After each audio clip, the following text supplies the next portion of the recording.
സന്തോഷത്തെ എന്നും ഞാൻ കീർത്തിച്ചിടട്ടെ. ഭാഗ്യനാൾ ഭാഗ്യനാൾ യേശു എൻ പാപം തീർത്ത നാൾ. കാത്തു പ്രാർത്ഥിക്കാറാക്കിയതാ ആർത്തു ഘോഷിക്കാറാക്കിയതാ. ഭാഗ്യനാൾ ഭാഗ്യനാൾ യേശു എൻ പാപം തീർത്ത നാൾ. May God's name be glorified. ദൈവനാമം വാഴ്ത്തപ്പെടുമാറാകട്ടെ. Yet another evening time where we can learn from the Word of God. ദൈവവചനം പഠിക്കാനായിട്ട് ഒരു സമയം കൂടെ ദൈവം നമുക്ക് ഒരുക്കിയതിനായിട്ട് ദൈവത്തെ സ്തുതിക്കാം. We are still on the same subject of new creation, നാം പുതിയ സൃഷ്ടി എന്നുള്ള വിഷയം ആണല്ലോ ഈ ദിവസങ്ങളിൽ പഠിച്ചുകൊണ്ടിരിക്കുന്നത്. and we've been through the various ages. നാം യുഗങ്ങളുടെ പഠനം അതിനോട് ചേർത്ത് പഠിക്കുകയുണ്ടായി. നിഷ്പാപയുഗം, മനസാക്ഷി യുഗം, മാനുഷ്യ ഭരണയുഗം, വാഗ്ദത്ത യുഗം, ന്യായപ്രമാണ യുഗം, ന്യായപ്രമാണ യുഗം കഴിഞ്ഞതിന് ശേഷം കൃപായുഗം. We have reached the dispensation of grace, കൃപായുഗ ആണ് നാം എത്തിയത്. and Christ is the one who is the beginning of the dispensation of grace. നമുക്കറിയാം കൃപായുഗം ആരംഭിച്ചത് കർത്താവ് യേശു ക്രിസ്തുവിൽ കൂടെയാണ്. And after his ascension, it was the Holy Spirit who took it forward. കർത്താവ് യേശു ക്രിസ്തുവിന്റെ സ്വർഗാരോഹണത്തിന് ശേഷം പരിശുദ്ധാത്മാവ് Communication with കാര്യം man. മനുഷ്യനോടുള്ള ബന്ധത്തിൽ അത് മുന്നോട്ട് പോയിക്കൊണ്ടിരിക്കുന്നു. And we know that up till the time where the King Saul was appointed, it was God himself who was the king. നമുക്കറിയാം രാജാവായിട്ട് ശൗലിനെ അഭിഷേകം ചെയ്യുന്നത് വരെയും ദൈവം തന്നെയായിരുന്നു രാജാവായി അവരെ നയിച്ചിരുന്നത്. And then because of the demand of the Israelites, the human kings came into play. അതിനുശേഷം ജനത്തിന്റെ ആവശ്യപ്രകാരം മനുഷ്യരായ രാജാക്കന്മാർ അധികാരത്തിലേക്ക് കടന്നു വന്നു. And they went on to a period of time wherein afterwards there was the kings and the prophets and 400 years of silence. അതിനുശേഷം രാജാക്കന്മാരുടെയും പ്രവാചകന്മാരുടെയും കാലഘട്ടത്തിന് ശേഷം ഏകദേശം 400 വർഷം കാലം ഒരു മൗനമുള്ള ഒരു കാലഘട്ടം. And then it was the time when Christ the King, who is born the King of the Jews, as has been said in the Gospels. പിന്നീടാണ് രാജാവായി പിറന്ന കർത്താവായ യേശു ക്രിസ്തുവിനെ കുറിച്ച് സുവിശേഷങ്ങളിൽ നമ്മൾ വായിക്കുന്നത്. Now, what is the dispensation of grace? What are the key points in the dispensation of grace? കൃപായുഗത്തിലുള്ള പ്രധാനപ്പെട്ട കാര്യങ്ങൾ എന്തൊക്കെയാണ് എന്നുള്ളത് We had touched upon it last time. നാം കഴിഞ്ഞ ദിവസം അതിനെക്കുറിച്ച് അല്പമായിട്ട് ചിന്തിക്കുകയുണ്ടായി. Basically, the focus has shifted from a nation Israel to individuals in the world. ഇസ്രായേലിനോടുള്ള ബന്ധത്തിൽ നിന്നും ഇസ്രായേലിനോടുള്ള കേന്ദ്രീകരിച്ചുള്ള പ്രവർത്തനത്തിൽ നിന്നും വ്യക്തികളിലേക്ക്, മനുഷ്യരിലേക്ക് ആ പ്രവർത്തനം വ്യാപിക്കുവാനായിട്ടിടയായി. And as John 3:16 says, for God so loved the world that he gave his only begotten son. യോഹന്നാൻ 3:16 നാം വായിക്കുന്നത് പോലെ ദൈവം ലോകത്തെ അത്രയ്ക്ക് സ്നേഹിച്ചു തന്റെ പുത്രനെ നമുക്ക് വേണ്ടി നൽകുവാൻ തക്കവണ്ണം. And thereby he is building a church. അതിന്റെ ഫലമായിട്ട് ദൈവം ആ സഭയെ പണിതുകൊണ്ടിരിക്കുകയാണ്. And that church is called the universal church. We'll come to it later. ആ സഭയാണ് സാർവത്രിക സഭ എന്ന് പറയുന്നത്. And it has a population of believers only. അതിൽ വിശ്വാസികൾ മാത്രമാണ് ഉൾപ്പെട്ടിരിക്കുന്നത്. Those who have accepted the Lord Jesus Christ as their savior. കർത്താവായ യേശു ക്രിസ്തുവിനെ രക്ഷിതാവായി സ്വീകരിച്ചിട്ടുള്ള വിശ്വാസികളായ ദൈവമക്കൾ മാത്രം ഉൾപ്പെട്ടതാണ് സാർവത്രിക സഭ എന്ന് പറയുന്നത്. Then we see how Jesus communicated while he was in the 3.5 years ministry. 3.5 വർഷക്കാലം തന്റെ ശുശ്രൂഷയോടുള്ള ബന്ധത്തിൽ കർത്താവായ യേശു ക്രിസ്തു എങ്ങനെ ഈ കാര്യങ്ങൾ വിശദീകരിച്ചു എന്നുള്ളത് നമുക്ക് കാണുവാനായിട്ട് സാധിക്കും. He spoke in parables. ഉപമകളിലൂടെ കർത്താവ് സംസാരിച്ചു. They are illustrations. അത് ഉദാഹരണങ്ങളായി, ചിത്രീകരണ ഉദാഹരണങ്ങളായിട്ട് നമുക്ക് കാണാം. And in it you will find the sinful nature in different forms being explained. പ്രകൃതിയുടെ വിവിധങ്ങളായ കാര്യങ്ങൾ ഈ ഉപമകളിലൂടെ കർത്താവ് വിശദീകരിച്ചതായിട്ട് നാം കാണുന്നു. In examples that would be common to understand to the understanding of the Jews at that time. അന്നുണ്ടായിരുന്ന യഹൂദന്മാർക്ക് മനസ്സിലാകത്തക്ക രീതിയിലാണ് ഈ കാര്യങ്ങൾ കർത്താവ് വിശദീകരിക്കുവാനായിട്ട് ഇടയായി. But today, at this point in time, the word of God is also speaking through us, and those parables are still relevant in the fact that it explains the sinful nature of man. ഇന്ന് നാം തിരുവെഴുത്തിലൂടെ നാം പരിശോധിക്കുമ്പോൾ വായിക്കുമ്പോൾ ഈ ഉപമകളിലൂടെ കർത്താവ് നമ്മളോട് ഇന്നും സംസാരിച്ചുകൊണ്ടിരിക്കുകയാണ്. കാരണം അത് മനുഷ്യന്റെ സ്വഭാവത്തെ വെളിപ്പെടുത്തുന്നതും കൂടെയാണ്. And then he used miracles to show forth his deity. തന്റെ ദൈവത്വത്തെ വെളിപ്പെടുത്തുവാനായിട്ട് കർത്താവായ യേശുക്രിസ്തു അത്ഭുത പ്രവർത്തികളും ചെയ്തു. And that thereby God's name has been glorified. അങ്ങനെ ദൈവത്തിന്റെ നാമം മഹത്വപ്പെടുവാനായിട്ട് ഇടയായി തീർന്നു. When he healed the blind man, അന്ധന് കാഴ്ച കൊടുത്തപ്പോൾ the question was asked, was he the sinner? അവിടെ ചോദ്യം ഉയർന്നു, അവൻ പാപിയാണോ എന്നുള്ളത്. But the answer was given, it is for God's name to be glorified. എന്നാൽ അവിടെ മറുപടി ലഭിച്ചത് ദൈവനാമം മഹത്വത്തിനായിട്ട് ആണ് എന്നുള്ളതാണ്. So in all the miracles were there to show the deity of the Lord Jesus Christ, and thereby God's name being glorified. അങ്ങനെ നാം പരിശോധിക്കുമ്പോൾ എല്ലാ അത്ഭുതങ്ങളും കർത്താവായ യേശുക്രിസ്തുവിന്റെ ദൈവത്വത്തെ വെളിപ്പെടുത്തുന്നതും അങ്ങനെ ദൈവനാമം മഹത്വപ്പെടുന്നതും ആയിരുന്നു എന്നുള്ളത് നമുക്ക് മനസ്സിലാക്കുവാനായിട്ട് It സാധിക്കും. also has a practical sense of there being a healing from God. Healing, a practical sense of healing. ദൈവത്തിൽ നിന്നുള്ള സൗഖ്യം വെളിപ്പെടുന്നതായിട്ട് നമുക്ക് കാണുവാനായിട്ട് സാധിക്കുന്നു. You know, the multitudes chased him നമുക്കറിയാം അനേകരെ കർത്താവായ യേശുക്രിസ്തുവിനെ പിൻപറ്റി. because they were wanting some miracles done in their lives of healing. ആ കർത്താവായ യേശുക്രിസ്തുവിൽ നിന്ന് എന്തെങ്കിലും സൗഖ്യം ലഭിക്കുക അങ്ങനെയുള്ള ചിന്തകളോടൊക്കെ കൂടിയായിരുന്നു അനേകര് കർത്താവിനെ പിൻപറ്റിയത്. And there were instances that have been mentioned. അങ്ങനെയുള്ള സന്ദർഭങ്ങൾ നമ്മൾ വായിക്കുന്നുണ്ട്. Today a man likes to emphasize on the healing itself, not the person who was healed and why he has healed. എന്നാൽ ഇന്ന് മനുഷ്യൻ ആ രോഗശാന്തിയെക്കുറിച്ച് മാത്രമാണ് ചിന്തിക്കുന്നത്. എന്നാൽ ആ രോഗത്തിന് ശമനം വരുത്തുന്ന വ്യക്തിയെക്കുറിച്ച് അത്രയും പരാമർശങ്ങൾ വരുന്നില്ല. And like I last repeated, a doctor can do surgery, but it is God who has to heal the wound. നമുക്കറിയാം ഒരു ഡോക്ടർ മരുന്ന് കൊടുക്കുന്നു അല്ലെങ്കിൽ ഓപ്പറേഷൻ ചെയ്യുന്നു, അല്ലെങ്കിൽ സൗഖ്യം നൽകുന്നത് ദൈവമാണ്. They don't know. A surgeon doesn't know what the end result is. They just wait, and the Lord God does his work. നമുക്കറിയാം കർത്താവായ യേശുക്രിസ്തു ദൈവമാണ് അവിടെ പ്രവർത്തിക്കുന്നത്. തന്റെ സൃഷ്ടികളോടുള്ള ബന്ധത്തിൽ ദൈവമാണ് അതിന് ഫലം കൊടുക്കുന്നത്. In the case of a believer, we are able to understand the hand of God in that activity. ദൈവമക്കൾ എന്നുള്ള രീതിയിൽ നമുക്ക് ഇങ്ങനെയുള്ള കാര്യങ്ങളിലൂടെ കടന്നു പോകുമ്പോൾ ദൈവത്തിന്റെ കരം പ്രവർത്തിക്കുന്നത് മനസ്സിലാക്കുവാനായിട്ട് സാധിക്കുന്നു. The unbelievers give credit to the doctor. എന്നാൽ അവിശ്വാസികളായിട്ടുള്ളവരെ പലപ്പോഴും ആ ഡോക്ടർക്കാണ് അതിന്റെ മഹത്വം കൊടുക്കുന്നത്. But we do give credit to the doctor for his part of the job, but the final healing we do give credit to our God in heaven. ആ ദൈവമക്കൾ എന്നുള്ള രീതിയിൽ നമ്മൾ ഡോക്ടർമാരോട് നന്ദി പറയുന്നെങ്കിൽ തന്നെ നമുക്കറിയാം ആത്യന്തികമായിട്ട് സൗഖ്യം നൽകുന്നത് സൃഷ്ടാവായ വലിയവനായ ദൈവം തന്നെയാണ് എന്നുള്ളത്. And all his teachings were to educate the audience on a change of the concept of sin. പാപത്തെ കുറിച്ചിട്ടുള്ള ആ പുതിയ കാര്യങ്ങൾ അതിന്റെ അർത്ഥങ്ങൾ മനുഷ്യരെ പഠിപ്പിക്കുക എന്നുള്ള രീതിയിലാണ് കർത്താവ് യേശുക്രിസ്തുവിന്റെ വാക്കുകളായിരുന്നത്. There is a transition from the dispensation of the law into the dispensation of grace. ആ ന്യായപ്രമാണ യുഗത്തിൽ നിന്ന് കൃപായുഗത്തിലേക്കുള്ള മാറ്റത്തിന്റെ കാലഘട്ടം. The rule book does not apply directly as it was in the dispensation of law. It does not apply like that in that simplistic sense in the dispensation of grace. ആ ന്യായപ്രമാണ യുഗത്തോടുള്ള ബന്ധത്തിൽ ദൈവം നൽകിയ ആ നിയമങ്ങൾ അതേ നിലയിൽ കൃപായുഗത്തിൽ അത് ആ രീതിയിൽ അത് ആയിരുന്നില്ല. The concept is still the same.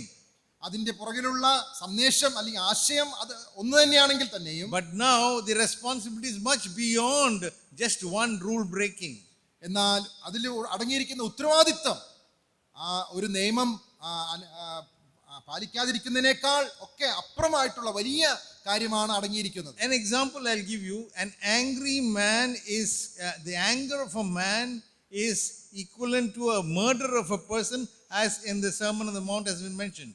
നമുക്ക് അറിയാം കർത്താവ് യേശുക്രിസ്തു പറഞ്ഞ ആ ഗിരിപ്രഭാഷണത്തിലെ മനുഷ്യന്റെ കോപം കൊലപാതകത്തിന് തുല്യമായിട്ട് ആ രീതിയിലാണ് പറഞ്ഞിരിക്കുന്നത്. It's not a reality of equality. അത് ഒരുപോലെയുള്ള ഒരു കാര്യമായിട്ടല്ല എന്നുള്ളത് നമുക്കറിയാം. But it's a concept of sin. അത് പാപത്തിന്റെ ആശയം വെളിപ്പെടുത്തുവാനായിട്ടാണ് അങ്ങനെ പറഞ്ഞിരിക്കുന്നത്. And if you read the last line of the slide, it says sin is the intrusion of our self-will against the sphere of divine authority. ഇവിടെ ഒടുവിൽ എഴുതിയിരിക്കുന്നത് പോലെ പാപം എന്ന് പറയുന്നത് ദൈവിക അധികാര മണ്ഡലത്തിലേക്കുള്ള നമ്മുടെ സ്വയ ഇച്ഛാശക്തിയുടെ കടന്നുകയറ്റമാണ് പാപം എന്ന് നമ്മൾ കാണുന്നു. The way Satan works in man സാത്താൻ നമ്മുടെ ജീവിതത്തിൽ അല്ലെങ്കിൽ മനുഷ്യന്റെ ജീവിതത്തിൽ പ്രവർത്തിക്കുന്നത് is to use the person's self-will to dominate the person's personality. നമ്മുടെ ആ സ്വയ ഇച്ഛ അല്ലെങ്കിൽ സ്വയമായിട്ടുള്ള നമ്മുടെ സ്വയത്തെ മനുഷ്യന്റെ വ്യക്തിത്വത്തെ അല്ലെങ്കിൽ വികസിപ്പിക്കുന്ന ഒരു കാര്യമായിട്ട് സാത്താൻ അത് ഉപയോഗിക്കുന്നു. And thereby not requiring the presence of God. അത് അങ്ങനെ ദൈവത്തിന്റെ സഹായം അല്ലെങ്കിൽ ആവശ്യമില്ല എന്നുള്ള രീതിയിൽ വരുത്തി തീർക്കാനായിട്ട് ശ്രമിക്കുന്നു. That is the way, the strategy that Satan uses. ഇതാണ് പിശാച് ഉപയോഗിച്ചുകൊണ്ടിരിക്കുന്ന ഒരു തന്ത്രം. And against this is where the Lord Jesus Christ in his teaching said, deny yourself. ഈ ഒരു പശ്ചാത്തലത്തിലാണ് കർത്താവായ യേശുക്രിസ്തു തന്റെ വാക്കുകളിലൂടെ പറയാനായിട്ട് ഇടയായി തീർന്നത് നാം തന്നെത്താൻ ത്യജിക്കണം എന്നുള്ളത്. And that is a concept where the self-will has to be denied to allow God's will to take place. നമ്മുടെ സ്വയ ഇച്ഛകളെ നാം ത്യജിച്ചുകൊണ്ട് ദൈവത്തിന്റെ ഹിതത്തിന് നമ്മെ തന്നെ നാം സമർപ്പിക്കുവാൻ ഏൽപ്പിക്കുവാനായിട്ട് ആവശ്യമുണ്ട്. Now I'll just come to what is the universal church. സാർവത്രിക സഭ എന്താണെന്നുള്ളത് നമുക്ക് പെട്ടെന്ന് നോക്കാം. In Ephesians 2:15, എഫീസ്യർക്ക് എഴുതിയ ലേഖനം 2-ാം അധ്യായത്തിന്റെ 15-ാം വാക്യത്തിൽ നാം ഇങ്ങനെ വായിക്കുന്നു, സമാധാനം ഉണ്ടാക്കിക്കൊണ്ട് ഇരുപക്ഷത്തെയും തന്നിൽ ഒരേ പുതുമനുഷ്യനാക്കി സൃഷ്ടിപ്പാനും എന്ന് നാം വായിക്കുന്നു. And then on in 2:16, 16-ാം വാക്യത്തിൽ ക്രൂശിന്മേൽ വെച്ച് ശത്രുത്വം ഇല്ലാതാക്കി അതിനാൽ ഇരുപക്ഷത്തെയും ഏക ശരീരത്തിൽ ദൈവത്തോട് നിരപ്പിപ്പാനും തന്നെ. one body, that's the concept here, the one body. ഒരു ശരീരം എന്നുള്ളതാണ് ഇവിടെ. That's the universal church. അതാണ് സാർവത്രിക സഭ. The one body of which Christ is the head. ക്രിസ്തു ശരീരത്തിന്റെ തലയായിരിക്കുന്ന ആ ഏക ശരീരം. This is not something that we do see we should see the difference between a local church and a universal church. ഒരു പ്രാദേശിക സഭയും സാർവത്രിക സഭയും തമ്മിലുള്ള വ്യത്യാസം നാം മനസ്സിലാക്കണം. And in 1 Corinthians 1 കൊരിന്ത്യർ 12:12, 12 നാം ഇങ്ങനെ വായിക്കുന്നു, ശരീരം ഒന്നും അതിന് അവയവം പലതും ശരീരത്തിന്റെ അവയവം പലതായിരിക്കെ എല്ലാം ഒരു ശരീരവുമായിരിക്കുന്നത് പോലെ ആകുന്നു ക്രിസ്തു. So we are the different members of that body. ആ ശരീരത്തിന്റെ വിവിധങ്ങളായ അവയവങ്ങളാണ് നാം ഓരോരുത്തരും. We are the members of that one body of which Christ is the head. ക്രിസ്തു തലയായിരിക്കുന്ന ശരീരത്തിന്റെ വിവിധങ്ങളായ അവയവങ്ങളാണ് നാം ഓരോരുത്തരും. And in the 13th verse, we are all baptized by the Spirit into that church. 13-ാം വാക്യത്തിൽ അതേ അധ്യായത്തിൽ നാം വായിക്കുന്നു, ഒരേ ആത്മാവിൽ നാം സ്നാനമേറ്റ് ആ ശരീരത്തിന്റെ അംഗങ്ങളായി തീർന്നിരിക്കുകയാണ്. Whatever, whether we be Jews or Gentiles. നാം യഹൂദന്മാരോ ജാതികളോ ആര് തന്നെ ആയിക്കൊള്ളട്ടെ. The universal church is not something that we can physically see. ഈ സാർവത്രിക സഭയെ നമുക്ക് ഭൗതികമായി കാണുവാനായിട്ട് സാധിക്കുകയില്ല. It is the Lord is the head of the church. കർത്താവ് യേശുക്രിസ്തു ആണ് ഈ സാർവത്രിക സഭയുടെ തലയായിരിക്കുന്നത്. And those who have been baptized by the Holy Spirit by virtue of salvation are members of that church, members of that body. രക്ഷിക്കപ്പെട്ട് പരിശുദ്ധാത്മാ സ്നാനം ലഭിച്ചിട്ടുള്ള ഓരോ വ്യക്തികളും ആ സാർവത്രിക സഭയുടെ അംഗങ്ങളായിരിക്കുന്നു. There's no gathering together of that as we do in the local church. ആ സാർവത്രിക സഭ നാം പ്രാദേശിക സഭ ഒരുമിച്ച് കൂടുന്നത് പോലെ കൂടി വരുന്നില്ല. But that church does not need any sort of structure, does not need any sort of discipline, does not need any sort of gathering, because it's Christ who is the king, who is the priest, who is everything in that church. He's the head. ഈ സാർവത്രിക സഭ പ്രാദേശിക സഭയെ പോലെ ഒരുമിച്ച് കൂടി വരുവാനോ അല്ലെങ്കിൽ ഒരുമിച്ച് അങ്ങനെ ആയിരിക്കുവാനോ ഉള്ള ആവശ്യമില്ല. ക്രിസ്തു തന്നെ അതിന്റെ തലയായിട്ട് രാജാവായിട്ട് പുരോഹിതനായിട്ട് ഇരിക്കുന്നു. And to be able to come together as a church in the human sphere, we have the local church. മാനുഷികമായിട്ട് നമുക്ക് അങ്ങനെ ഒരുമിച്ച് കൂടി വരുവാനായിട്ടാണ് പ്രാദേശിക സഭകൾ ഉള്ളത്. In Matthew 7:21, മത്തായി 7:21 നാം ഇങ്ങനെ വായിക്കുന്നു, എന്നോട് കർത്താവേ കർത്താവേ എന്ന് പറയുന്നവൻ ഏവനുമല്ല, സ്വർഗസ്ഥനായ എൻ്റെ പിതാവിൻ്റെ ഇഷ്ടം ചെയ്യുന്നവൻ അത്രേ സ്വർഗരാജ്യത്തിൽ കടക്കുന്നത്. It is one indicator to tell that those who have come into the universal church by virtue of salvation are expected to be in the Father's will. ഈ രക്ഷിക്കപ്പെട്ട് സാർവത്രിക സഭയുടെ അംഗങ്ങളായി തീർന്നിട്ടുള്ള ഓരോ വ്യക്തികളും ദൈവത്തിന്റെ ഹിതം തിരിച്ചറിഞ്ഞ് അത് പ്രവർത്തിക്കുന്നവരായിരിക്കണം എന്നുള്ളതാണ് ദൈവം ആഗ്രഹിക്കുന്നത്. So understand the sense of holiness is a prerequisite for all members of the universal church. അതുകൊണ്ട് സാർവത്രിക സഭയിലുള്ള ഓരോ അംഗങ്ങളും അവർ വിശുദ്ധി പാലിച്ചുകൊണ്ട് വിശുദ്ധരായി ഇരിക്കണം എന്നുള്ളത് ദൈവം വെച്ചിട്ടുള്ള ഒരു വ്യവസ്ഥയാണ്. For that purpose he has allowed what is called as sanctification positional and sanctification on a daily basis. അതുകൊണ്ടാണ് സ്ഥാനീയമായിട്ടുള്ള വിശുദ്ധീകരണവും അതുപോലെ ദിനംതോറുമുള്ള വിശുദ്ധീകരണവും നമുക്ക് വേണ്ടി കർത്താവ് വെച്ചിരിക്കുന്നത്. There are many people who will claim to be the Lord's children. കർത്താവ് യേശുക്രിസ്തുവിന്റെ മക്കളാണ് എന്ന് അവകാശപ്പെടുന്ന അനേകരുണ്ടായിരിക്കും. And that is what we read in Matthew 7:22. അതാണ് മത്തായി 7:22 നാം വായിക്കുന്നത്. കർത്താവേ കർത്താവേ നിന്റെ നാമത്തിൽ ഞങ്ങൾ പ്രവചിക്കുകയും നിന്റെ നാമത്തിൽ ഭൂതങ്ങളെ പുറത്താക്കുകയും നിന്റെ നാമത്തിൽ വളരെ വീര്യപ്രവർത്തികൾ പ്രവർത്തിക്കുകയും ചെയ്തില്ലയോ എന്ന് പലരും ആ നാളിൽ എന്നോട് പറയും. 23 അന്ന് ഞാൻ അവരോട് ഞാൻ ഒരു നാളും നിങ്ങളെ അറിഞ്ഞിട്ടില്ല, അധർമ്മം പ്രവർത്തിക്കുന്നവരെ എന്നെ വിട്ടു പോകുവിൻ എന്ന് തീർത്തു പറയും.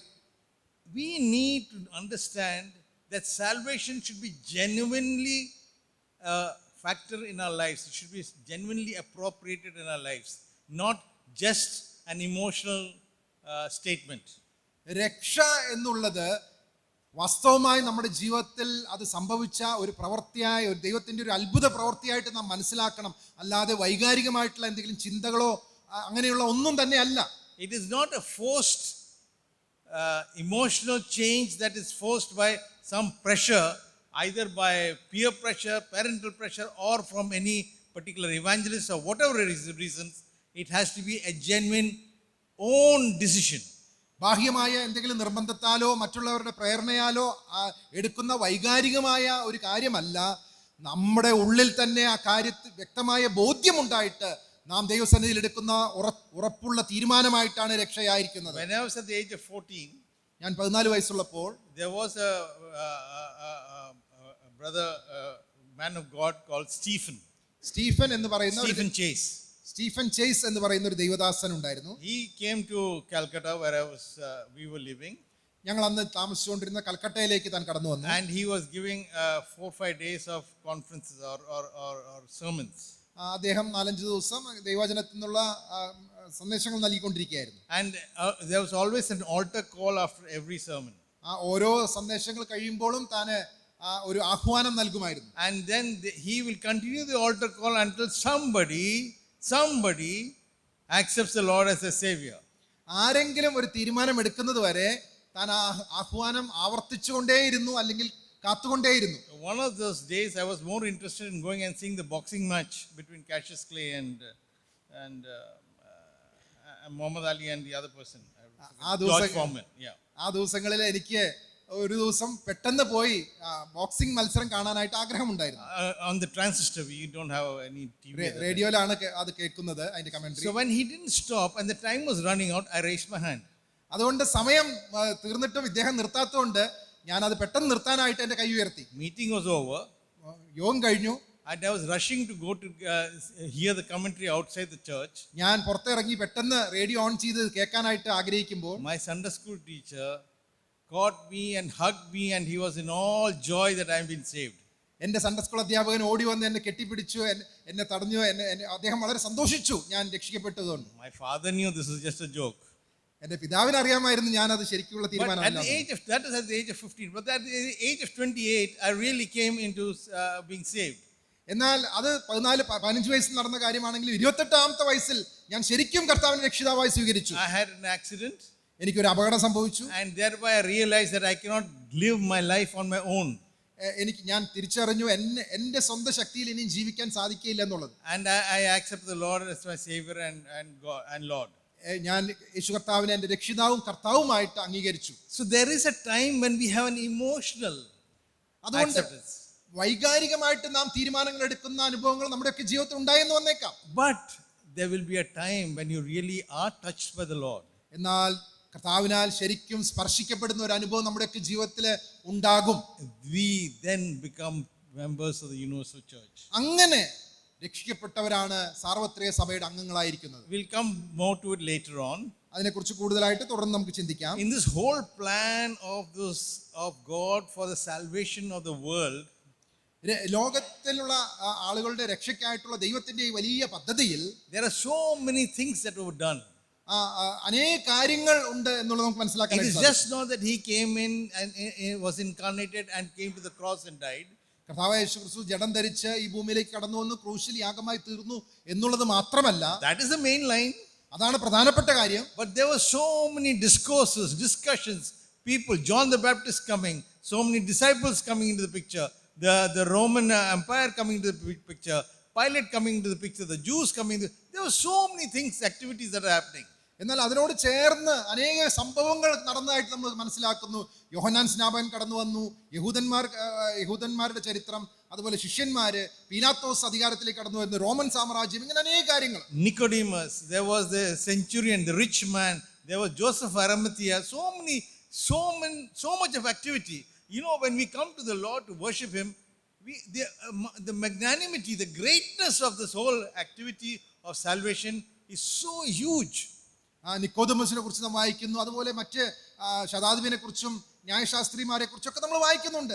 നാം കർത്താവായ യേശു ക്രിസ്തുവിനെ ആരാധിക്കാനായിട്ട് കടന്നു വരുമ്പോൾ നമ്മുടെ രക്ഷയോടുള്ള ബന്ധത്തിൽ ദൈവത്തിന്റെ ഈ വലിയ പദ്ധതി ഓർത്തുകൊണ്ട് നമുക്ക് ദൈവത്തെ സ്തുതിക്കാൻ ആരാധിക്കാനായിട്ട് സാധിക്കും. To save whom? A worm like me. ആര് രക്ഷിക്കുവാനായിട്ട്? പുഴുവായിരിക്കുന്ന എന്നെ രക്ഷിക്കുവാൻ. All of us. നമ്മെ ഓരോരുത്തരെയും We രക്ഷിക്കുവാൻ. are greatly blessed. നാം എത്രയോ അനുഗ്രഹിക്കപ്പെട്ടവരാണ്. The value of not only the death on the cross of Calvary, the immense amount of preparation that went into it, immense amount of activity that went into it is really mind-boggling enough to fall at his feet and worship him. കർത്താവായ യേശു ക്രിസ്തു ക്രൂശിൽ മരിച്ചു എന്നുള്ളത് മാത്രമല്ല, അതിനോട് ചേർന്ന് നടന്നിട്ടുള്ള അനേക സംഭവങ്ങൾ നാം ഓർക്കുമ്പോൾ അവന്റെ കാൽക്കൽ വീണ് കർത്താവിനെ ആരാധിക്കുക എന്നുള്ളതല്ലാതെ മറ്റൊന്നും നമുക്ക് ചെയ്യാനായിട്ട് സാധിക്കില്ല. But the greatest is the manifestation of love of the only begotten Son dying on the cross of Calvary. എന്നാൽ അതിലെ ഏറ്റവും വലിയ കാര്യം എന്ന് പറയുന്നത് ദൈവത്തിന്റെ പുത്രൻ നമുക്ക് വേണ്ടി കാൽവരി ക്രൂശിൽ യാഗമായി തീർന്നു എന്നുള്ളത് തന്നെയാണ്. The Son of God. ദൈവത്തിന്റെ പുത്രൻ. It is not any ordinary person. സാധാരണ ഒരു വ്യക്തിയല്ല. Now, if you go on to the Acts of Apostles, നാം അപ്പോസ്തല പ്രവൃത്തി വായിക്കുമ്പോൾ you see how the preparation of the building of the local church takes place. ഈ പ്രാദേശിക സഭയുടെ ആ പണിയോടുള്ള ബന്ധത്തിൽ ദൈവത്തിന്റെ പ്രവൃത്തികൾ നമുക്ക് കാണുവാനായിട്ട് സാധിക്കുന്നു. There are two main characters, Peter and Paul. പത്രോസിനെയും പൗലോസിനെയും നമുക്ക് അവിടെ കാണുവാനായിട്ട് സാധിക്കുന്നു. And we see that these two have a lot to contribute to the development of the first churches at that time in the first century. ആ ഒന്നാം നൂറ്റാണ്ടിലുള്ള ആ ആദിമ സഭകളുടെ ആരംഭത്തോടുള്ള ബന്ധത്തിൽ ഈ രണ്ട് വ്യക്തികളുടെ പങ്ക് നമുക്ക് വളരെ വ്യക്തമായിട്ട് കാണുവാനായിട്ട് സാധിക്കുന്നു. Peter on the day of Pentecost was the first church that was there after his sermon. Pentecost നാളിൽ പത്രോസിന്റെ പ്രസംഗത്തെ തുടർന്ന് ആദ്യത്തെ സഭ നമ്മൾ കാണുന്നു. And of which most of all of them were Jewish converts. ആ സഭയിലെ എല്ലാ ആളുകളും യഹൂദ മതത്തിൽ നിന്നുള്ളവരായിരുന്നു. The working of the Holy Spirit in those 3,000 people, ആ 3000 ആളുകളിൽ ദൈവത്തിന്റെ പരിശുദ്ധാത്മാവ് പ്രവർത്തിച്ചത് is itself a huge activity. അത് തന്നെ വലിയൊരു പ്രവർത്തനമാണ്. It's a preparation for the building of the local church. അത് പ്രാദേശിക സഭയുടെ പണിയോടുള്ള ബന്ധത്തിൽ ദൈവത്തിന്റെ പദ്ധതിയായിരുന്നു. It is the building of the propagation of Christianity to the whole world. ലോകത്തിൽ ഈ ക്രിസ്തു മാർഗത്തെ കുറിച്ചിട്ടുള്ള ആ സന്ദേശം അറിയിക്കുന്നതിന്റെ ആരംഭമായിരുന്നു അത്. The message of salvation to go across to the whole world. രക്ഷാ സന്ദേശം ലോകത്തിന്റെ അറ്റത്തോളം പോകുവാനായിട്ടുള്ള ആ പ്രവൃത്തിയുടെ ആരംഭം. They were Jews for thousands of years. They believed in the sacrifices and the animal sacrifices that took place. ഇത് യഹൂദന്മാരിലാണ് ആരംഭിച്ചത്. കഴിഞ്ഞ എത്രയോ ആയിരക്കണക്കിന് വർഷങ്ങളിൽ അവര് ദൈവത്തിനെ ആരാധിക്കുവാനും മൃഗങ്ങളെ അർപ്പിക്കുവാനും ബലി അർപ്പിക്കാനും വേണ്ടി ചെയ്തിരുന്ന ആളുകൾ. A change is not easy. ഒരു മാറ്റം അത്ര എളുപ്പമല്ല. It is not a simplistic thing to take a change like that. Like we consider it to be very simple, but for them it was not easy. നമുക്ക് അത് മനസ്സിലാക്കുവാനായിട്ട് പ്രയാസമാണെന്നല്ല, യഹൂദന്മാരെ സംബന്ധിച്ചിടത്തോളം ഈ മാറ്റം ഉൾക്കൊള്ളുവാൻ മനസ്സിലാക്കുവാൻ വളരെ പ്രയാസമായിരുന്നു. And who is Peter? ആരാണ് പത്രോസ്? An uneducated fisherman. വിദ്യാഭ്യാസമില്ലാത്ത മത്സ്യത്തൊഴിലാളി. And that we read in 2 Peter. 2 പത്രോസിൽ നമ്മൾ വായിക്കുന്നു 3:16 അവയിൽ ഗ്രഹിപ്പാൻ പ്രയാസമുള്ള ചിലതുണ്ട്, അറിവില്ലാത്തവരും അസ്ഥിരന്മാരുമായവർ ശേഷം തിരുവഴുത്തുകളെ പോലെ അതും തങ്ങളുടെ നാശത്തിനായി കോട്ടിക്കളയുന്നു. And this is about Apostle Paul's sermons. ഇത് പൗലോസിന്റെ ലേഖനങ്ങളെ കുറിച്ച് പത്രോസിന്റെ പരാമർശമാണ്. And that to say that those high things I don't understand. അതിൽ പ്രയാസമുള്ള ചിലതുണ്ട്, എനിക്ക് മനസ്സിലാക്കുവാൻ പറ്റാത്ത ചില കാര്യങ്ങളുണ്ട്. So uneducated was Peter. അത്രേ തന്റെ പഠിപ്പില്ലാത്ത അവസ്ഥയെ കുറിച്ചിട്ടുള്ള ബോധ്യം പത്രോസിനുണ്ടായിരുന്നു. But Peter was the instrument that the Lord used to start the church. സഭയുടെ ആരംഭത്തിന് വേണ്ടി ദൈവം ഉപയോഗിച്ച ഒരു ഉപകരണമായിരുന്നു പത്രോസ്. He was an impulsive person. അദ്ദേഹം വളരെ ആവേശഭരിതമായ ഒരു He വ്യക്തിത്വമായിരുന്നു. used to think after he has acted. താൻ പ്രവർത്തിച്ചതിന് ശേഷം അതിനെക്കുറിച്ച് ചിന്തിക്കുന്ന വ്യക്തിയായിരുന്നു. Not a capable CEO or a managing director. ഇന്നുള്ള മാനേജർമാരെ പോലെയുള്ള വ്യക്തിയൊന്നും ആയിരുന്നില്ല. And he was designated to speak to the Jews who were so entrenched, so strong in their beliefs of the law. തങ്ങളുടെ യഹൂദ മതത്തിന്റെ കാര്യങ്ങളിൽ വളരെ ശക്തമായി വിശ്വസിക്കുകയും ആചരിക്കുകയും ചെയ്ത യഹൂദന്മാരോട് സുവിശേഷം പ്രസംഗിക്കുവാൻ നിയോഗിക്കപ്പെട്ട വ്യക്തിയായിരുന്നു. But at the same time he was used to convert the first Gentile Cornelius. എന്നാൽ ആദ്യത്തെ ജാതീയനായ കൊർനെല്യോസിന്റെ മാനസാന്തരത്തില് പത്രോസ് പ്രധാന പങ്ക് വഹിച്ചതായിട്ട് നമുക്ക് കാണുന്നു. Peter was always talking to the uneducated people. He was not interested. His job was not to speak to the high-end Pharisees or the Sadducees. Yes, if they come, fine, but mainly to the normal people. പ്രധാനമായിട്ടും സാധാരണക്കാരോടായിരുന്നു പത്രോസ് സംസാരിച്ചുകൊണ്ടിരുന്നത്, പ്രസംഗിച്ചുകൊണ്ടിരുന്നത്. അല്ലാതെ പരീശന്മാരോടോ അങ്ങനെയുള്ള ആളുകളോട് ആയിരുന്നില്ല. അവർ വന്നാൽ താൻ തുടർന്നുകൊണ്ടിരുന്നു. On the other hand, God is not leaving out the intellectual people. You see, at that time was the time when Socrates, the Greek philosophers, the Roman government, lot of learnings of science, astrology was going on. എന്നാൽ നമുക്കറിയാം ദൈവം ആ വിദ്യാഭ്യാസമുള്ള ആളുകളെ വിട്ടുകളയുന്നില്ല. അന്ന് ഉണ്ടായിരുന്ന ആ തത്വജ്ഞാനികളായ Socrates മുതലായ ആളുകൾ, അല്ലെങ്കിൽ റോമക്കാരായ അനേക ആളുകൾ, അങ്ങനെയുള്ള ആളുകളും ഉണ്ടായിരുന്നു. They need to be addressed as well. അവർക്കും ഈ സുവിശേഷ സന്ദേശം കേൾക്കുവാനായിട്ട് ആവശ്യമുണ്ടായിരുന്നു. Because he loved the world, not only the Jews. കാരണം ദൈവം ലോകത്തെയാണ് സ്നേഹിച്ചത്, യഹൂദന്മാരെ മാത്രമല്ല. And Paul, who has been taught under the feet of Gamaliel, who has learned the word of God so much, the Torah so much, very intellectual person, although he is not a very good orator, but he is a very good writer, but very intellectual. ആ സമയത്താണ് ഗമാലിയേലിന്റെ കീഴിൽ വചനം പഠിച്ച പൗലോസിനെ ദൈവം ആ രീതിയിൽ ഈ ആളുകളോട് സുവിശേഷം അറിയിക്കുവാനായിട്ട് നിയോഗിക്കുന്നത്. And he was told he was supposed to go to the Gentiles. അദ്ദേഹം ജാതികളെ സുവിശേഷം അറിയിക്കുവാനായിട്ട് ദൈവം അയച്ചു. Jews, as you know today, Jews are only 0.2% of the world, 60 million. ഇന്ന് നമുക്കറിയാം ലോകത്തിലെ 0.2% മാത്രമാണ് യഹൂദന്മാരുടെ ജനസംഖ്യ ആയിരിക്കുന്നത്. The rest 99.8% are the Gentiles. ബാക്കി 99.8% ജാതികളാണ്. And so here you have Paul, a very educated, a very passionate person who has been trained. It's a vessel so well trained that he could take and meet the people who are of the other class. ഇവിടെ ഇതാ അങ്ങനെയുള്ള ആളുകളെ സുവിശേഷം അറിയിക്കുവാനായിട്ട് ഉന്നത വിദ്യാഭ്യാസവും ആ രീതിയിൽ സുവിശേഷത്തോട് വലിയ അമിതമായ താല്പര്യവും ഉണ്ടായിരുന്ന പൗലോസിനെ ദൈവം ആ രീതിയിൽ ഒരുക്കുന്നു, ഒരു പാത്രമായിട്ട് അവനെ ഉപയോഗിക്കുന്നു. And he was involved in encouraging the early churches. ആദിമ സഭകളെ പ്രോത്സാഹിപ്പിക്കുന്നതിൽ പൗലോസ് ശ്രമിച്ചു. His focus, though it was to the Gentiles, ജാതികളായ ആളുകളുടെ മേൽ താൻ കൂടുതൽ ശ്രദ്ധിച്ചു. There was always so much of activity in which there was a mixing of the Jewish Christians and Gentiles also. ആ കാലഘട്ടത്തിൽ യഹൂദന്മാരും ജാതികളും ഉൾപ്പെട്ടിട്ടുള്ള പല കൂടിവരവുകളും ആ രീതിയിൽ ഉണ്ടായിരുന്നു. And he was involved. You see, this whole structure, if you read all the epistles, it's all about the Jewish people moving away from their old system to a new system of going to heaven and being with God. ഈ ലേഖനങ്ങളൊക്കെ നാം വായിക്കുമ്പോൾ യഹൂദന്മാരെ സംബന്ധിച്ചിടത്തോളം അവരുടെ ആ പഴയ അവസ്ഥയിൽ നിന്ന്, അല്ലെങ്കിൽ പഴയ ആ കാര്യങ്ങളിൽ നിന്ന് വിട്ട് ഒരു പുതിയ കാര്യത്തിലേക്ക്, സ്വർഗീയ യാത്രയിലേക്ക് അവരെ രൂപാന്തരപ്പെടുത്തുന്ന കാര്യങ്ങളായിരുന്നു ഉൾപ്പെട്ടിരുന്നത്. The rich man asked the question, how can I get eternal life? Nicodemus, the doubt in his mind was, how can I enter the kingdom of heaven? These are two new things that came in the New Testament. പുതിയ നിയമത്തിൽ നാം കാണുന്ന രണ്ട് കാര്യങ്ങളാണ് നിക്കോദെമോസ് ചോദിച്ചത്. ഞാൻ വീണ്ടും അല്ലെങ്കിൽ സ്വർഗരാജ്യം പ്രാപിക്കുവാൻ, നിത്യജീവനെ പ്രാപിക്കാൻ ഞാൻ എന്ത് ചെയ്യണം? ആ ന്യായശാസ്ത്രീയ കർത്താവിനോട് ചോദിച്ചു, സ്വർഗരാജ്യം അവകാശമാക്കുവാൻ ഞാൻ എന്ത് ചെയ്യണം എന്നുള്ളത്. It is the other way around. But anyway, those two questions were the questions that the Jews did not have an answer. ഈ രണ്ട് കാര്യങ്ങൾക്കാണ് യഹൂദന്മാർക്ക് മറുപടി ഇല്ലാതിരുന്നത്. And this had to be a group of people have to be slowly or strongly brought into the faith. അതുകൊണ്ട് ഈ ജനത്തെ വിശ്വാസ മാർഗത്തിലേക്ക് പതുക്കെ അവരെ രൂപാന്തരപ്പെടുത്തി കൊണ്ടുവരാനായിട്ട് ആവശ്യമുണ്ടായിരുന്നു. And Paul was instrumental in writing those epistles where there was so much of emphasis on forgetting the old things and taking on the new. അതുകൊണ്ട് ആ പഴയ കാര്യങ്ങളെ വിട്ട് പുതിയ കാര്യങ്ങളിൽ ശ്രദ്ധിച്ചുകൊണ്ട് മുന്നോട്ട് പോകുവാനായിട്ടുള്ള സന്ദേശങ്ങളായിരുന്നു പൗലോസിന്റെ ലേഖനങ്ങളിൽ കൂടുതലായും That ഉൾപ്പെടുത്തിയിരുന്നത്. is the essence of new creation. അതാണ് പുതിയ സൃഷ്ടിയുടെ പ്രധാനപ്പെട്ട കാര്യമായിരിക്കും. All along the word of God, from Genesis to Revelation, God has always been changing the circumstances, the situations around them and surroundings, so that man takes a decision towards holiness.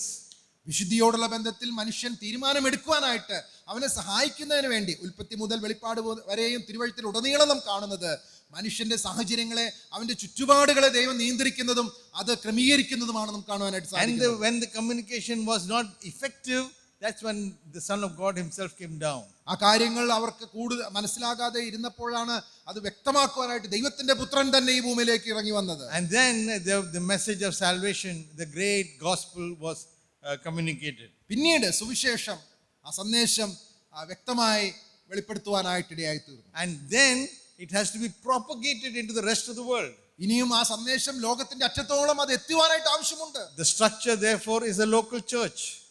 അതിന്റെ ഉത്തരവാദിത്വം പ്രാദേശിക സഭകൾക്കാണ്. With Peter and Paul starting the journey. പൗലോസാണ് ആ സുവിശേഷ സന്ദേശ യാത്ര ആരംഭിക്കുന്നത്. And Peter. പത്രോസും. And that is how God has planned for the whole world to be evangelized. He's using a Peter, uneducated, a Paul, very educated, to reach out to two different sections of people. അന്നുണ്ടായിരുന്ന ആ രണ്ട് വ്യത്യസ്ത കൂട്ടം ആളുകളുടെ ഇടയിലേക്ക് സുവിശേഷ സന്ദേശം എത്തിക്കുവാനായിട്ട് ദൈവം ഒരു പത്രോസിനെയും ഒരു പൗലോസിനെയും ഉപയോഗിക്കുകയാണ്, അവരെ അയക്കുകയാണ്. And then when he is doing that, as the church comes together, there are certain requirements of the churches, local churches. അങ്ങനെ ഈ കാര്യങ്ങൾ ചെയ്യുവാനായിട്ട് ആരംഭിച്ചപ്പോൾ അതിന്റെ ആ കാര്യങ്ങൾ വ്യാപിക്കുവാനായിട്ട് തുടങ്ങിയപ്പോൾ സ്ഥലം സഭകൾ രൂപീകരിക്കപ്പെടുവാനായിട്ട് ഇടയായി തീർന്നു. There are people, believers who are gathering together. വിശ്വാസികൾ ഒരുമിച്ച് കൂടി വരുവാനായിട്ട് തുടങ്ങി. They wanted to have a communion amongst themselves. അവർ ഒരുമിച്ച് കൂടി വന്ന് കൂട്ടായ്മ ആചരിപ്പാനായിട്ട് ആഗ്രഹിച്ചു. Because their head is the same, Christ Jesus Christ. കാരണം അവർ ക്രിസ്തു എന്ന ഏക തലയാണ് അവർക്കുള്ളത്. So a local church is a necessity to keep the flock together. അതുകൊണ്ട് ആടുകളെ ഒരുമിച്ച് ചേർത്ത് വെക്കുവാനായിട്ട് പ്രാദേശിക സഭകൾ ആവശ്യമായിരുന്നു. The concept of the sheep and the shepherd comes into play here. ഇടയനും ആടുകളും എന്നുള്ള ആ ചിത്രം ഇവിടെ വ്യക്തമാക്കപ്പെടുകയാണ്. But here human people are given authority to communicate what God considers to be right in the will of God. ദൈവത്തിന്റെ ഹിതപ്രകാരം ദൈവത്തിന്റെ ഹിതം വെളിപ്പെടുത്തുവാനായിട്ട് ദൈവം മനുഷ്യരെ ആളുകളെ ആ രീതിയിൽ നിയോഗിക്കുകയാണ്. So you have elders, you have deacons, you have evangelists and you have teachers. അതുകൊണ്ട് സ്ഥലം സഭകളോടുള്ള ബന്ധത്തിൽ നമുക്കറിയാം മൂപ്പന്മാര്, ശുശ്രൂഷകന്മാർ, ഇടയന്മാർ, സുവിശേഷകന്മാർ, ഇങ്ങനെയുള്ള ശുശ്രൂഷകന്മാർ, വിവിധങ്ങളായ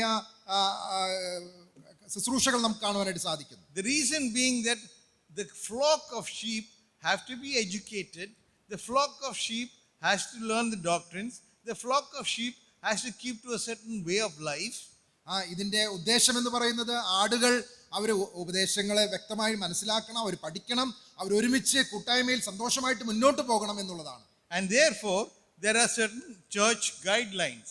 അതിനുവേണ്ടി സഭയുടെ ചില മാർഗനിർദ്ദേശങ്ങളും നമുക്ക് കാണുവാനായിട്ട് സാധിക്കും. And disciplines, because always there will be a cause of the human body, that is unsaved body, creating unnecessary indiscipline. എന്ന് മാത്രമല്ല മനുഷ്യരാണ് ഇങ്ങനെ ഒരുമിച്ച് കൂടി വരുന്നത് എന്നുള്ളത് കൊണ്ട് മാർഗനിർദ്ദേശങ്ങളോട് ചേർന്ന് അച്ചടക്കവും ചില കാര്യങ്ങൾ അതിനോട് ചേർത്ത് പറഞ്ഞിരിക്കുന്നതായിട്ട് നമുക്ക് കാണുവാനായിട്ട് സാധിക്കും. Adhere to the biblical doctrines, Bible ഉപദേശത്തോടുള്ള അനുസരണം, and teach the path to ensure holiness. വിശുദ്ധി ഉറപ്പാക്കുവാനായിട്ടുള്ള പാത. This is a community, not a society. ഇത് പ്രാദേശിക സഭകളുടെ ഒരു കൂട്ടായ്മയാണ്, കൂട്ടായ്മയുടെ ഒരു കൂട്ടമാണ്. അല്ലാതെ ഒരു സമൂഹമല്ല. There is a big difference between community and society. ഒരു സമൂഹവും കൂട്ടായ്മയുടെ ഒരു കൂട്ടവും തമ്മിൽ വ്യത്യാസമുണ്ട്. There is communion among the, there's a fellowship in the community. It's a small community. There's always a sharing, mentally, spiritually, in all aspects, sharing with each other the joys, the losses, the hardships. ഈ പ്രാദേശിക സഭ എന്ന് പറയുന്നത് അത് കൂട്ടായ്മ അതിലടങ്ങിയിരിക്കുന്നു. അവിടെ പങ്കുവെക്കലുണ്ട്, ആ സന്തോഷം പങ്കുവെക്കുന്നു, ദുഃഖം പങ്കുവെക്കുന്നു, എല്ലാം പങ്കുവെക്കുന്ന ഒരു അനുഭവമാണ് പ്രാദേശിക സഭയിലുള്ളത്. Sharing does not mean, some people quote the Plymouth Brethren. Plymouth brethren സഭകളിൽ ഇങ്ങനെ ഒരു കാര്യമുണ്ടായിരുന്നു. They brought in all their books and all their ornaments and all that they had, that the valuables, to the feet of the elders. അവരുടെ വിലപിടിപ്പുള്ള കാര്യങ്ങളെല്ലാം, പുസ്തകങ്ങളും അങ്ങനെയുള്ള കാര്യങ്ങളൊക്കെയും അവരെ മൂപ്പന്മാരുടെ അടുത്തേക്ക് കൊണ്ടുവന്നു. Sold them and then used the money for evangelization. അത് വിറ്റ് ആ പണം സുവിശേഷീകരണത്തിന് വേണ്ടി ഉപയോഗിച്ചു. The word of God in the first century, the first church did the same thing. ആദ്യ ദൈവവചനത്തിൽ നാം വായിക്കുമ്പോൾ ആദിമ സഭ അത് തന്നെയാണ് ചെയ്തത്. But that is not a method to be followed all along. എന്നാൽ അത് എല്ലാ കാലഘട്ടത്തിലും തുടരുവാനായിട്ടുള്ള ഒരു കാര്യമല്ല. It is for the beginning. അത് ആരംഭത്തോടുള്ള ബന്ധത്തിലുള്ള ഒരു കാര്യമാണ്. Thereafter you share in your emotional sharing. അതിനുശേഷം വൈകാരികമായ ഒരു പങ്കുവെക്കലാണ് നമ്മൾ ചെയ്യാനായിട്ട് ആഗ്രഹിക്കുന്നത്. Spiritual sharing. ആത്മീയമായിട്ടുള്ള പങ്കുവെക്കൽ. Sharing of your thoughts about the word of God, the knowledge of God. ദൈവവചനത്തിൽ നിന്നുള്ള ആലോചനകൾ പങ്കുവെക്കുവാനായിട്ട്, ചിന്തകൾ പങ്കുവെക്കാനായിട്ട്. Not sharing a monetary benefits. അതെന്തെങ്കിലും നമുക്ക് കിട്ടണമെന്നുള്ള ആഗ്രഹത്തിലുള്ള പങ്കുവെക്കലല്ല. Not sharing in land disputes. സ്ഥലങ്ങളുടെ അവകാശമാക്കാനായിട്ടുള്ള material is not the issue here. എന്തെങ്കിലും വസ്തു കിട്ടണമെന്നുള്ള ആഗ്രഹത്തിലല്ല. It's all about growing in the knowledge of God. ദൈവ വചന സംബന്ധമായ ഉപദേശ വിഷയങ്ങളിൽ വളരണം എന്നുള്ള ആ ആഗ്രഹത്തോടും താല്പര്യത്തോടും കൂടെ. But Satan uses man's lowest thinking to bring about a change in that by polluting that sharing word to something that is material rather than spiritual. എന്നാൽ പിശാച് അവിടെയും പ്രവർത്തിക്കാനായിട്ട് തുടങ്ങി. ഈ ദൈവികമായ കാര്യങ്ങൾ പങ്കുവെക്കുന്നതിന് പകരം വസ്തുപരമായ അല്ലെങ്കിൽ ഭൗമികമായ കാര്യങ്ങൾ പങ്കുവെക്കുന്നതിലേക്ക് മനുഷ്യന്റെ ചിന്തകളെയും ആലോചനകളെയും അവൻ മാറ്റുവാനായിട്ട് ഇടയായി. One of the greatest things of having a local church, ഒരു സ്ഥലം സഭയുടെ ഒരു പ്രധാനപ്പെട്ട ശുശ്രൂഷ എന്ന് പറയുന്നത്, a believer gets strengthened by the faith of others. അന്യോന്യം വിശ്വാസത്തിൽ ശക്തിപ്പെടുക എന്നുള്ളതാണ്. Testimonies of other believers help in strengthening our faith.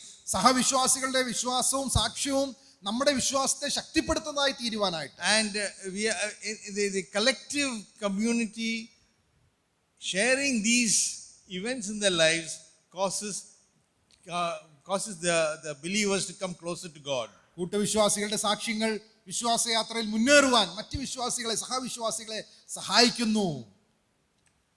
Now the body of Christ, ക്രിസ്തുവിന്റെ ശരീരമാകുന്ന സഭയെക്കുറിച്ച് Ephesians 4:11, എഫേസ്യർ 4:11 നാം ഇങ്ങനെ വായിക്കുന്നു: അവൻ ചിലരെ അപ്പോസ്തലന്മാരായും ചിലരെ പ്രവാചകന്മാരായും ചിലരെ സുവിശേഷകന്മാരായും ചിലരെ ഇടയന്മാരായും ഉപദേഷ്ടാക്കന്മാരായും നിയമിച്ചിരിക്കുന്നു. For what reason?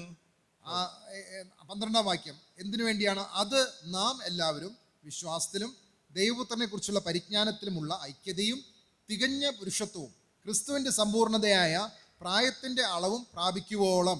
That is the clear reference in the Bible for what I said just now. ഇപ്പോൾ നാം പറഞ്ഞ കാര്യത്തിന്റെ വ്യക്തമായിട്ടുള്ള തിരുവെഴുത്തിലെ വാക്യങ്ങളാണ് നമ്മളിവിടെ കാണുന്നത്. In 4:13, 4:13 നാം ഇങ്ങനെ വായിക്കുന്നു: വിശുദ്ധന്മാരുടെ യഥാസ്ഥാനത്വത്തിനായുള്ള ശുശ്രൂഷയുടെ വേലയ്ക്കും ക്രിസ്തുവിന്റെ ശരീരത്തിന്റെ ആത്മീക വർധനയ്ക്കുമാകുന്നു. in 14, 14-ാമത്തെ വാക്യം, അങ്ങനെ നാം ഇനി മനുഷ്യരുടെ ചതിയാലും ഉപായത്താലും തെറ്റിച്ചു കളയുന്ന തന്ത്രങ്ങളിൽ കുടുങ്ങിപ്പോകുവാൻ തക്കവണ്ണം ഉപദേശത്തിന്റെ ഓരോ കാറ്റിനാൽ അലഞ്ഞുഴലുന്ന ശിശുക്കളായിരിക്കാതെ സ്നേഹത്തിൽ സത്യം സംസാരിച്ചുകൊണ്ട് ക്രിസ്തു എന്ന തലയോളം സകലത്തിലും വളരുവാൻ ഇടയാകും. This is the warning given in the 14th verse of how Satan comes in between and causes false doctrines to be false philosophies and doctrines to take us away. I think Brother James Wogi spoke on this. ഈ വാക്യത്തിലാണ് പിശാച് നമ്മുടെ മധ്യത്തിലേക്ക് തെറ്റായ ഉപദേശങ്ങളും തെറ്റായ ആലോചനകളും കൊണ്ടുവരാനായിട്ടുള്ള സാധ്യതയെക്കുറിച്ചിട്ടുള്ള ഒരു ഒരു ഒരു ഒരു താക്കീത് നമുക്ക് ഇവിടെ കാണുവാനായിട്ട് സാധിക്കുന്നു. Now in 15th verse, 15-ാം വാക്യത്തിൽ നാം ഇങ്ങനെ വായിക്കുന്നു, സ്നേഹത്തിൽ സത്യം സംസാരിച്ചുകൊണ്ട് ക്രിസ്തു എന്ന തലയോളം സകലത്തിലും വളരുവാൻ ഇടയാകും. so far have you found anything that is material? It's all about growing in Christ. It's all about spiritual thoughts, all about the knowledge of God. ഇവിടെ ഭൗമികമായ ഒരു കാര്യത്തെക്കുറിച്ചുള്ള പരാമർശവും നമുക്ക് കാണുവാനായിട്ട് സാധിക്കുന്നില്ല. ക്രിസ്തുവിൽ വളരുക, ആത്മീകമായ കാര്യങ്ങൾ, ക്രിസ്തു എന്ന തലയോളം വളരുക, ഈ ആശയങ്ങളാണ് നമുക്ക് ഈ വാക്യങ്ങളിൽ കാണുവാനായിട്ട് സാധിക്കുന്നത്. And for what reason is it written? എന്താണ് അതിൻ്റെ ആത്യന്തികമായിട്ടുള്ള ഫലം എന്ന് പറയുന്നത്? അടുത്ത വാക്യത്തിൽ നിന്ന് വായിക്കുന്നു, ശരീരം മുഴുവനും യുക്തമായി ചേർന്നും ഏകീഭവിച്ചും ഓരോ അംഗത്തിൻ്റെ അതത് വ്യാപാരത്തിനൊത്തവണ്ണം ഉദവി ലഭിപ്പാനുള്ള ഏത് സന്ധിയാലും സ്നേഹത്തിലുള്ള വർധനയ്ക്കായി അവനിൽ നിന്ന് വളർച്ച പ്രാപിക്കുന്നു. Each individual is addressed by God in an individual manner. ഓരോ വ്യക്തികളെയും വ്യക്തിപരമായിട്ട് ദൈവം അഭിസംബോധന ചെയ്തുകൊണ്ടാണ് Giving പറയുന്നത്. them individual gifts. ഓരോരുത്തർക്കും വ്യക്തിപരമായിട്ടുള്ള കൃപാവരങ്ങൾ ദൈവം നൽകിയിട്ടുണ്ട്. Giving them individual ministries. ഓരോരുത്തർക്കും വ്യക്തിപരമായ ശുശ്രൂഷകൾ ദൈവം നൽകിയിട്ടുണ്ട്. There's nothing big or small. അതിൽ വലിപ്പ ചെറുപ്പമില്ല. That is how God deals with every child of God, bought with His own blood on an equal platform. അങ്ങനെയാണ് തന്റെ രക്തത്താൽ സമ്പാദിച്ച ഓരോ ദൈവമക്കളോടുള്ള ബന്ധത്തിലും ദൈവം അവരെ തുല്യ രീതിയിലാണ് കരുതുന്നത്. Now we come to the sin in a believer. വിശ്വാസിയിൽ പാപത്തെക്കുറിച്ചുള്ള നമുക്ക് ചിന്തിക്കാം. First thing we need to know is that we have to acknowledge that we not only were sinners, we have been saved, but there's always a possibility of further sinning. നാം ഈ കാര്യത്തെക്കുറിച്ചിട്ടുള്ള ഒരു തിരിച്ചറിവ് നമുക്ക് ആവശ്യമുണ്ട്. കാരണം നമ്മൾ ഏറ്റവും വലിയ പാപികളാണ് എന്നുള്ളത് മാത്രമല്ല, ഈ ജഡത്തിൽ ജീവിക്കുന്നതുകൊണ്ട് പാപത്തിൽ വീണു പോകാനായിട്ടുള്ള സാധ്യതയുണ്ട് എന്നുള്ളത് നാം For മനസ്സിലാക്കണം. which later on we'll come to the sanctification part. അതുകൊണ്ട് വിശദീകരണത്തെക്കുറിച്ച് നമുക്ക് പുറകാലെ ചിന്തിക്കാം. Now Romans 3:23 in Malayalam, റോമർക്ക് എഴുതിയ ലേഖനം 3:23 നാം ഇങ്ങനെ വായിക്കുന്നു, ഒരു വ്യത്യാസവുമില്ല, എല്ലാവരും പാപം ചെയ്ത് ദൈവ തേജസ് ഇല്ലാത്തവരായി തീർന്നു. unfortunately Deva Tejas illathavarayu, that is a wrong translation.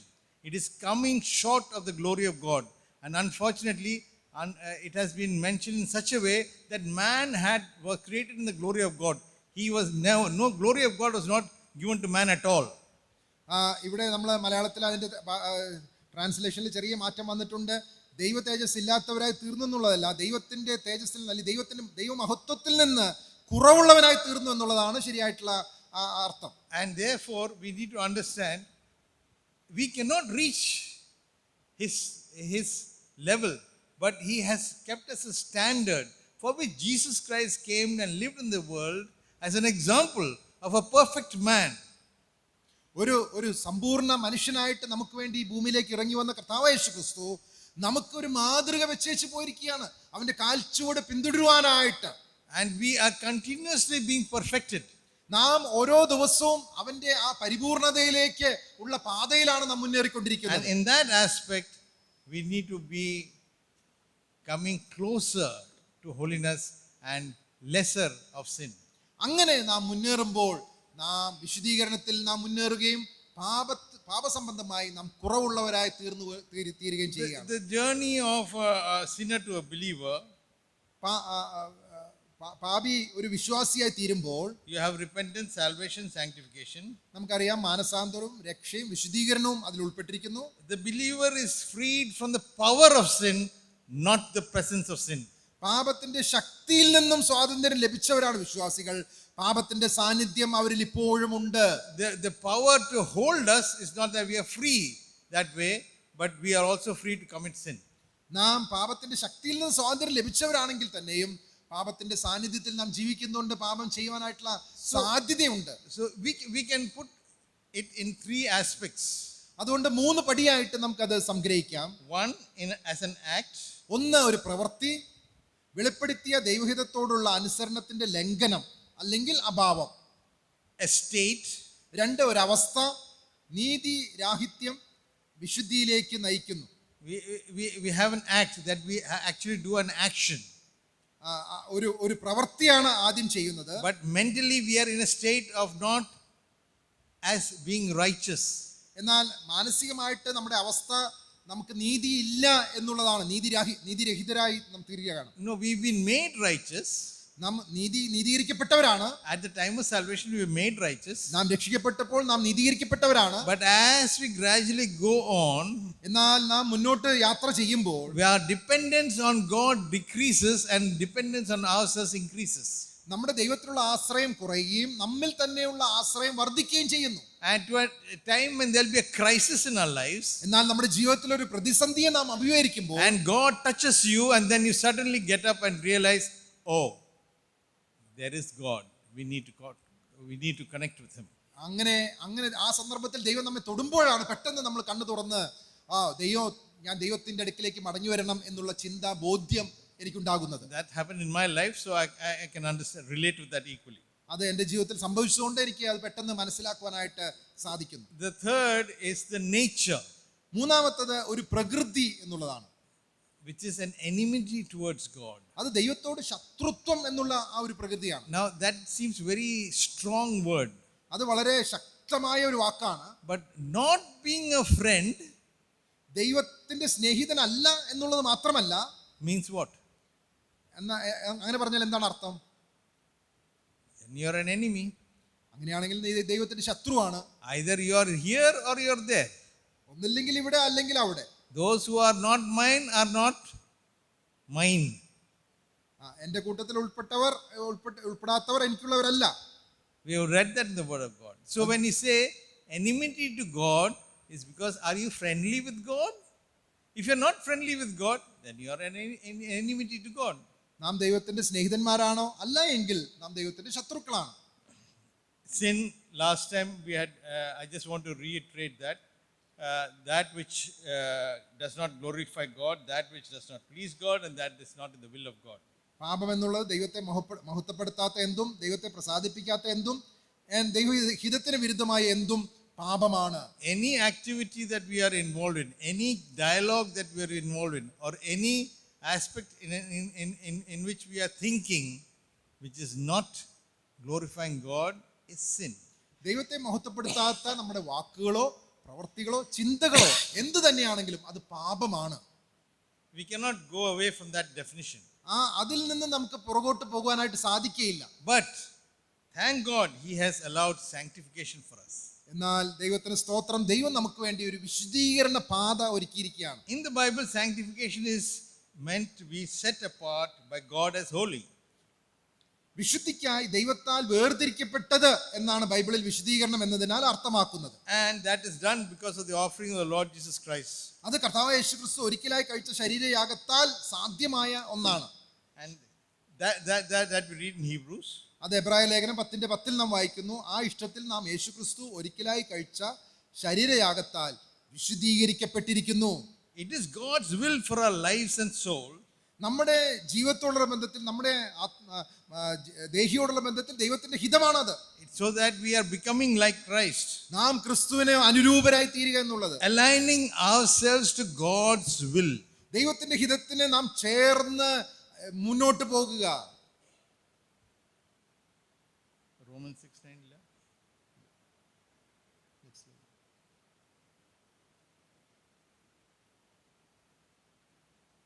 റോമർ 6:9 വാക്യം നാം ഇങ്ങനെ വായിക്കാം. റോമർ 6:9. ക്രിസ്തു മരിച്ചിട്ട് ഉയർത്തെഴുന്നേറ്റിരിക്കയാൽ ഇനി മരിക്കയില്ല, മരണത്തിന് അവന്റെ മേൽ ഇനി കർത്തൃത്വമില്ല എന്ന് നാം അറിയുന്നുവല്ലോ. Okay. Sanctification is a process that begins at the moment of conversion. വിശുദ്ധീകരണം എന്നുള്ളത് നാം രക്ഷിക്കപ്പെട്ട ആ മാത്രയിൽ തന്നെ ആരംഭിക്കുന്ന ഒരു പ്രക്രിയയാണ്. And continues throughout our life. നമ്മുടെ ജീവിതത്തിലുടനീളം അത് തുടർന്നുകൊണ്ടേയിരിക്കുന്നു. With the help of the Holy Spirit and the Word of God. Holy Spirit and the Word of God. പരിശുദ്ധാത്മാവും ദൈവവചനവുമാണ് നമ്മെ അതിന് സഹായിക്കുന്നത്. And we read that in 1 Corinthians 6:11. 1 കൊരിന്ത്യർ 6:11 നമ്മളത് വായിക്കുന്നു. നിങ്ങളും ചിലർ ഈ വകക്കാരായിരുന്നു, എങ്കിലും നിങ്ങൾ കർത്താവായ യേശുക്രിസ്തുവിന്റെ നാമത്തിലും നമ്മുടെ ദൈവത്തിന്റെ ആത്മാവിനാലും നിങ്ങളെ തന്നെ കഴുകി ശുദ്ധീകരണവും നീതീകരണവും പ്രാപിച്ചിരിക്കുന്നു. Word of God is the washing. കർത്താവിന്റെ ദൈവവചനമാണ് നമ്മെ കഴുകുന്നത്. In Romans 6:19, റോമർ 6:19 Paul explains it in such a simplistic way in which people can understand. ആർക്കും മനസ്സിലാക്കാവുന്ന രീതിയിലാണ് പൗലോസ് അത് വ്യക്തമാക്കിയിരിക്കുന്നത്. Where he says, you have yielded your members servants to uncleanness and to iniquity unto iniquity, even as now yield your members servants to righteousness unto holiness. നിങ്ങളുടെ അവയവങ്ങളെ അധർമ്മത്തിനായി അശുദ്ധിക്കും അധർമ്മത്തിനും അടിമകളാക്കി സമർപ്പിച്ചതുപോലെ ഇപ്പോൾ നിങ്ങളുടെ അവയവങ്ങളെ വിശുദ്ധീകരണത്തിനായി നീതിക്ക് അടിമകളാക്കി സമർപ്പിപ്പിൻ. In Romans 6:22, 6:22 റോമലേഖനം തന്നെ. എന്നാൽ ഇപ്പോൾ പാപത്തിൽ നിന്ന് സ്വാതന്ത്ര്യം പ്രാപിച്ച് ദൈവത്തിന് ദാസന്മാരായിരിക്കാൻ നിങ്ങൾക്ക് ലഭിക്കുന്ന ഫലം വിശുദ്ധീകരണവും അതിന്റെ അന്തം നിത്യജീവനുമാകുന്നു.